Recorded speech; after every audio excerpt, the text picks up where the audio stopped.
Innal hamdalillah nahmaduhu wa nasta'inuhu wa nastahdiih wa na'udzu billahi min syururi anfusina wa min sayyiati a'malina man yahdihillahu fala mudilla lah wa man yudlil fala hadiyalah. Macam-macam aku tebah lah pula. Wassalatu wassalamu ala Rasulillah wa alihi wa sahbihi wa man wala. Muslimin dan muslimat yang saya kasihi, alhamdulillah kita bersyukur pada pagi ini dapat dipertemukan. Sebenarnya bukan giliran saya ganti orang sahaja.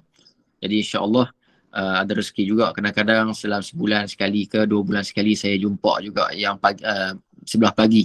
Kerana sebelah pagi ni ramai betul 161 orang ni yang bersiaran bersama saya pada pagi ini.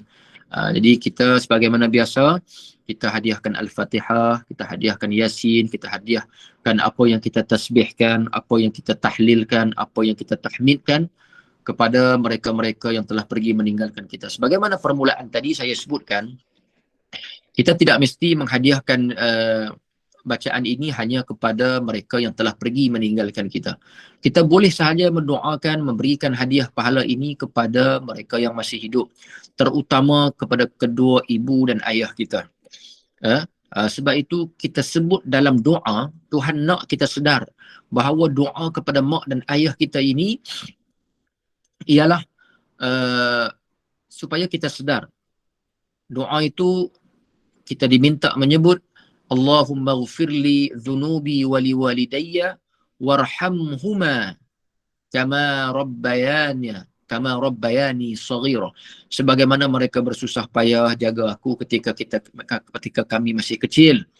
Jadi Tuhan nak kita sebut jasa dan kita ingat kenapa kita mendoakan kepada kedua dan ibu dan ayah kita. Dan saya perasan tadi admin ada tulis di bawah bahkan kita boleh menghadiahkan kepada ruh kita sebenarnya. Ya, ini amalan di kalangan para ulama yang mendoakan, kita baca kemudian kita hadiahkan kepada ruhi, ila ruhi, kepada jiwa aku. Kita kepada jiwa kita. Mudah-mudahan Allah Ta'ala tenangkan jiwa kita dengan Al-Quranul Karim. Baik, kita ada lebih kurang dalam 15 minit ataupun 20 minit macam tu sehingga pukul 8.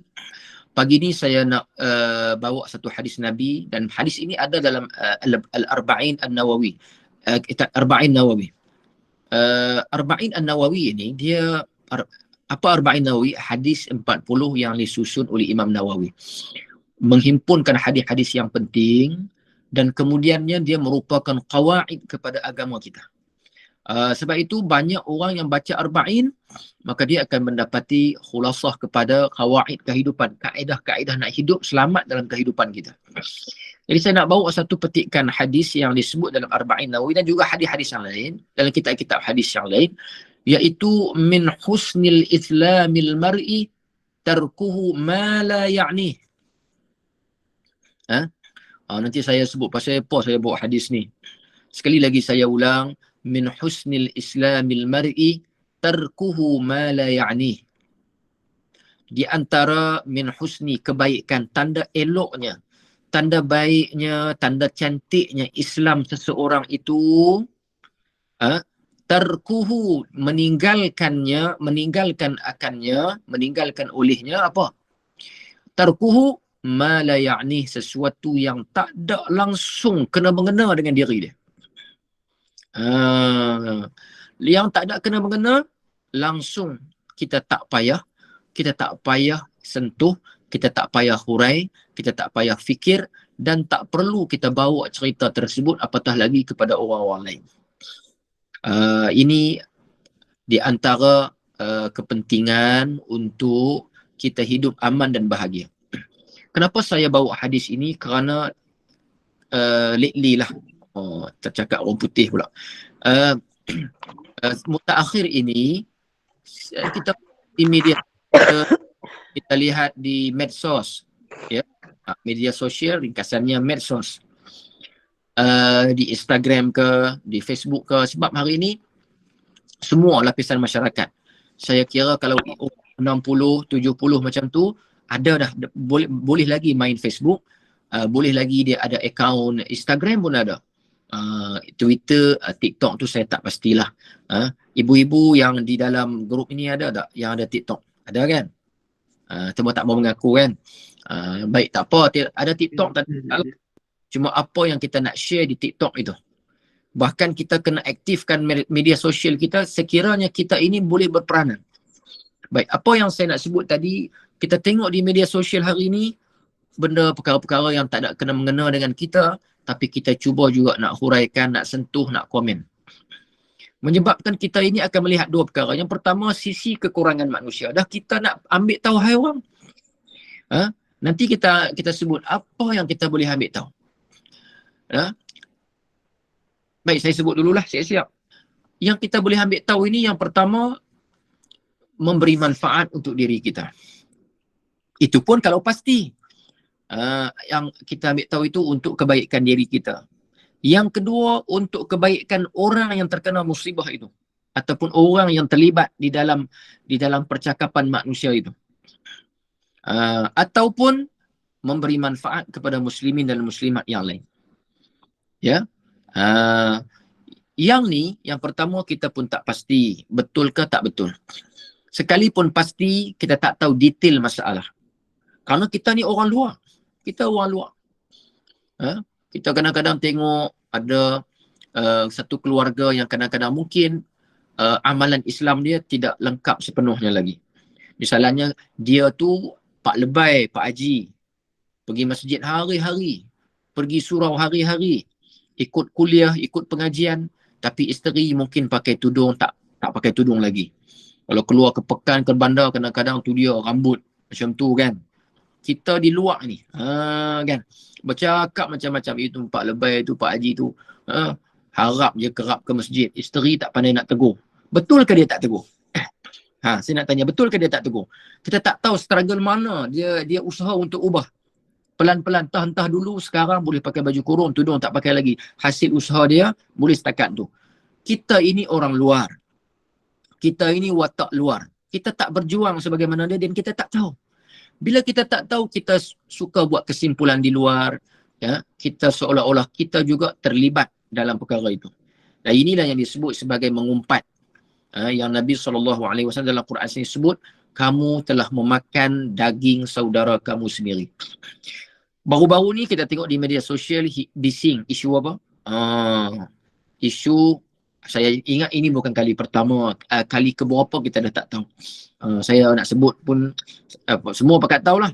Isu itulah. Isu itulah. Kan? Lepas tu buatlah semua pakat bercakap. Minta maaf ya, saya sebut kebanyakan perempuan. Dia melompat. Jadi, tapi saya tahu yang dalam grup Gema Nur Iman ni seorang pun bukan macam tu. Alhamdulillah. Ni tepat lagi.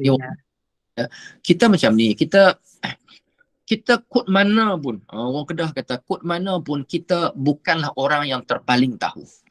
Dan kita tak boleh nafi, sekiranya mereka tidak jujur sekalipun di antara suami dan isteri itu, kod mana pun, mereka adalah orang yang paling tahu.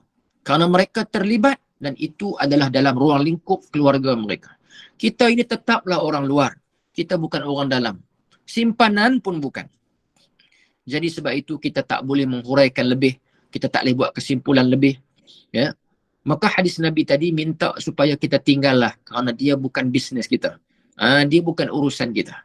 Bila dia bukan urusan kita, maka Nabi minta tinggal kerana apa? Kerana yang pertama, kita akan melihat dia kurang. Maka hati kita dah rosak waktu tu. Kerana apa? Kerana kita melihat, yang pertamanya melihat dia kurang dalam keadaan kita pun tak pasti benda tu betul-betul tepatnya macam mana. Ya.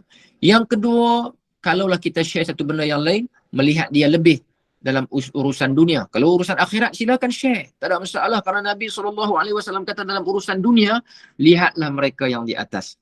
Dalam urusan dalam urusan dunia, lihatlah mereka di bawah.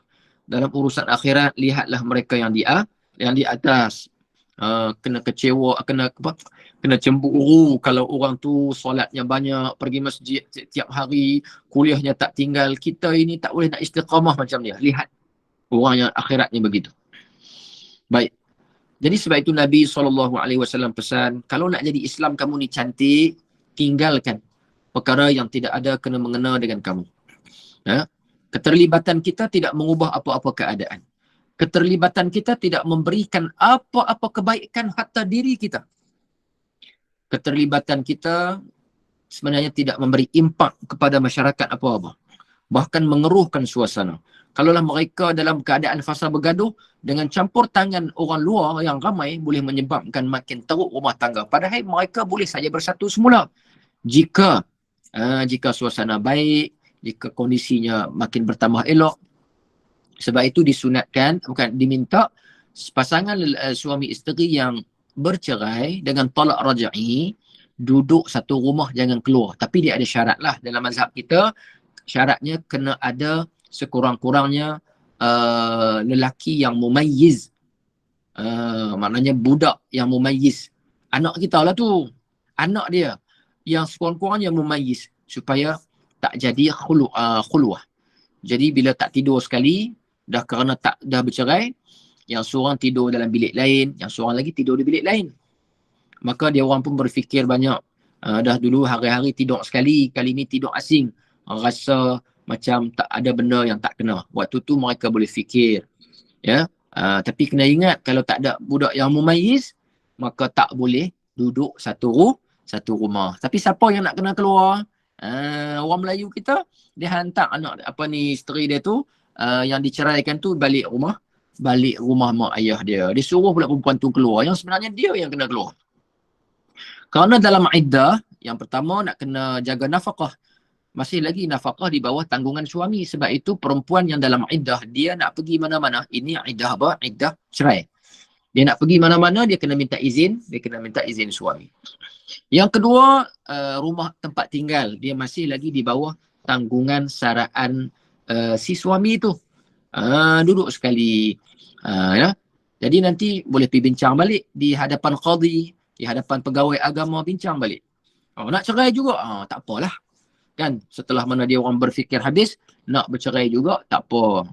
Kalau nak ni balik, pergi bincang balik. Boleh bincang semula. Nanti qadhi tanyalah. Kan? Dia tanya, nak cerai ke? Nak cerai. Bila dia mereka nak cerai juga, tanya anak-anak. Tanya anak-anak. Anak-anak ada kata 3 orang misalan. Ni anak-anak, mak ayah nak bercerai. Ni anak nombor 1 nak ikut siapa? Nak ikut mak lah. Kan? Anak yang kedua nak ikut siapa? Anak kedua nak ikut mak juga. Anak ketiga nak ikut mak juga. Tengok-tengok suami pun kata tak apalah, saya pun nak ikut mak jugalah. Bersatu semula. Kan? Nak ikut mak juga suami tu pun. Baik. Jadi muslimin dan muslimat yang dirahmati Allah Subhanahu wa taala, maka dengan sebab itu kita, apa yang patut kita ambil tahu? Saya nak bagi tahu isu-isu semasa yang membuang masa ini telah menghilangkan sebahagian daripada kita fokus kepada umat Islam Palestin. Kan? Umat Islam Palestin masih lagi ditindas. Kematian sudah melebihi jumlah 10,000. Dan ingat jumlah 10,000 itu termasuk anak-anak kecil, bayi, ibu-ibu, perempuan, ya. Jadi sebab itu kita kena fokuskan isu ummah. Isu ummah sekarang banyak sangat. Ya. Isu ummah banyak sangat. Cuba tengok baru ni Facebook ada share banyak berita-berita tentang masalah itu, masalah moral di kalangan anak-anak muda semua. Jadi sebab itu, apa kerugian kita menyibukkan dalam urusan yang bukan urusan yang penting bagi kita, tarkuhu ma la ya'ni, yang tak nak kena mengena. Antara kerugiannya ialah menghilangkan fokus kita kepada urusan-urusan umat yang lebih penting. Baik. Jadi sebab itu insya-Allah taala kita fokuskan kehidupan kita kepada Allah Subhanahu wa taala. Saya pesan kepada diri saya dulu dan juga diri semualah yang mendengar kuliah saya pada pagi ini, supaya kita berikan fokus, kita berikan tumpuan yang ada kena mengena, yang memberi impak kepada diri kita dan juga masyarakat. Banyak, ya, sangat banyak. Bila banyak baru kita tahu kewajipan kita, tanggungjawab kita. Maka kata Al-Imam Ibn Athaillah As-Sakandari rahimahullahu ta'ala, at-turuqu ila Allahi kanufusi bani Adam wa tauhidu wahidun. Jalan-jalan nak menuju Allah Ta'ala ini sangat banyak. Sangat banyak. Cuba kita tengok di Gemar Nur Iman ini cara nak ajak manusia pergi kepada Allah. Dulu kita mungkin tak terbayang, mungkin dulu kalau nak dekat dengan Tuhan, nak kenal agama, nak dengar tazkirah, nak dengar peringatan, nak kena pergi masjid. Sekarang duduk dalam bilik tak keluar.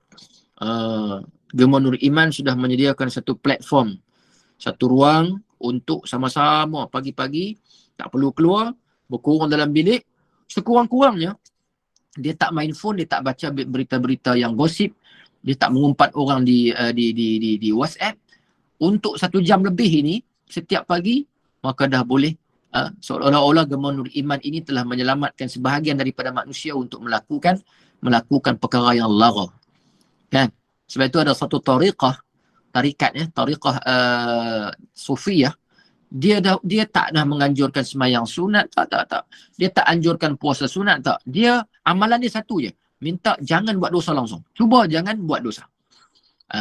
No? Dia samalah macam ni, memberikan ilmu, dan sudah tentu kita bila duduk dalam program yang macam ni, kita kurang lah. Ya betul, sibukkan diri dengan majlis ilmu. Siapa yang ada masalah tidak tenang, kurang ketenangan duduk dalam majlis ilmu, suhbah dengan ulama, insya-Allah Allah Ta'ala akan campakkan dalam jiwanya sa'adah, ketenangan, ketenangan, kebahagiaan insya-Allah. Jadi itu sahaja yang saya nak sampaikan pada pagi yang mulia ini, tazkirah ringkas. Saya ulang balik hadis Nabi SAW. Ya jalan ke syurga, at-turuqu ilallahi kanufusi bani Adam. Wat-tauhid wahidun, kata Imam Ibn Athaillah. Jalan-jalan nak menuju syurga, nak menuju Allah ini sangat banyak. Sebanyak mana tubuh manusia yang ada atas muka bumi ini, banyak itulah jalan-jalan nak menuju Allah. Ada orang yang suka sedekah, ada orang yang suka macam-macam sekitar, kalau kita nak sebut ya. Macam-macam kebaikan orang buat. Ada kadang-kadang orang buka kedai, kita tak tahu, dia juga bersedekah. Kita pergi dia menyediakan satu kedai makan, yang mana kedai makan ini boleh dibeli oleh semua lapisan. Dia jual murah, untung sikit. Kita tengok dia tak bersedekah, tapi sebenarnya dia bersedekah. Dia telah mengurangkan untung bagi pihak dia, menyebabkan orang ramai boleh beli sebab harga murah.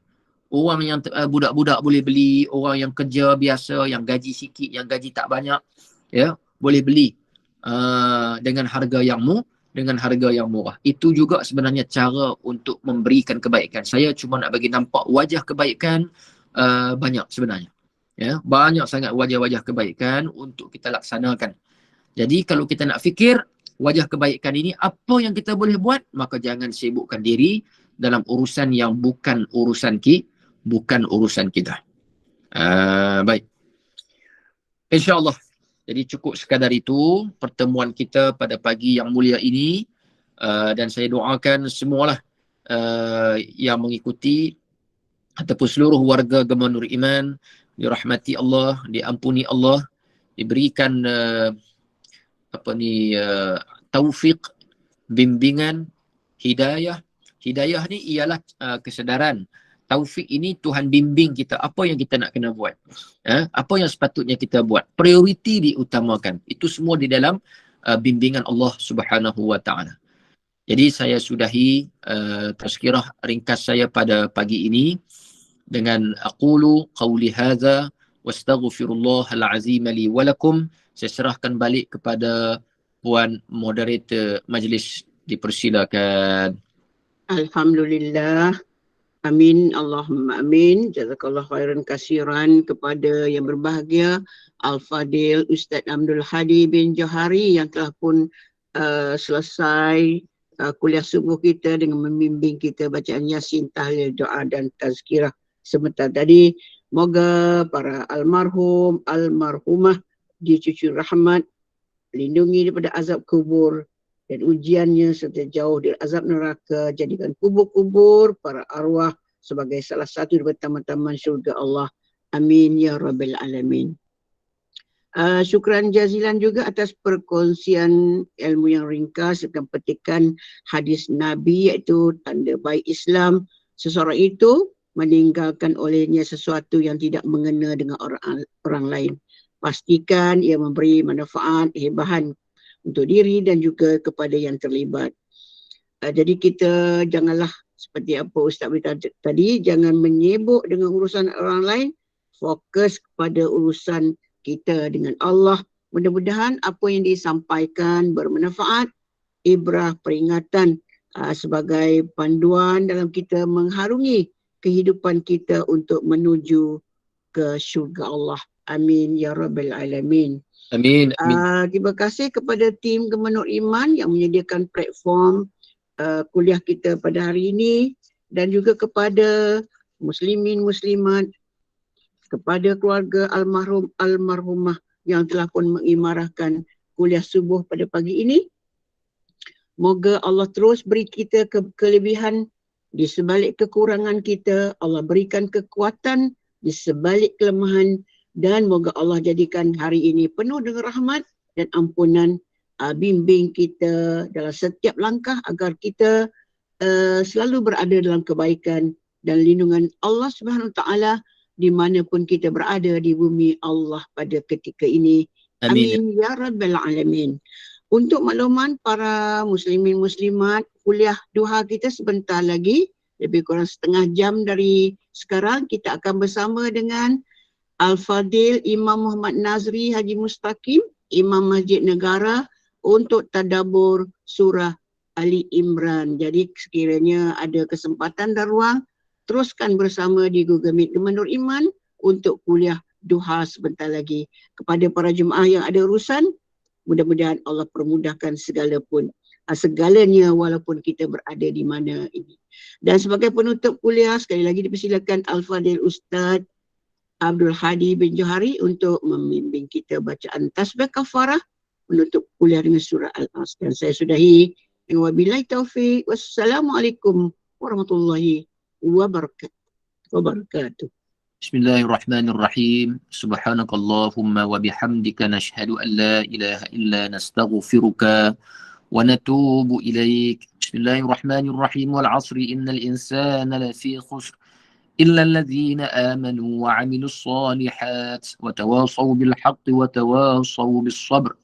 Aqulu qawli hadza wa astaghfirullahal 'azim li wa lakum. Saya mohon ampun dan maaf atas kekurangan, ketelanjuran, apa-apalah yang mungkin menyebabkan sebahagian dari kita berasa hati. Assalamualaikum warahmatullahi ta'ala wabarakatuh.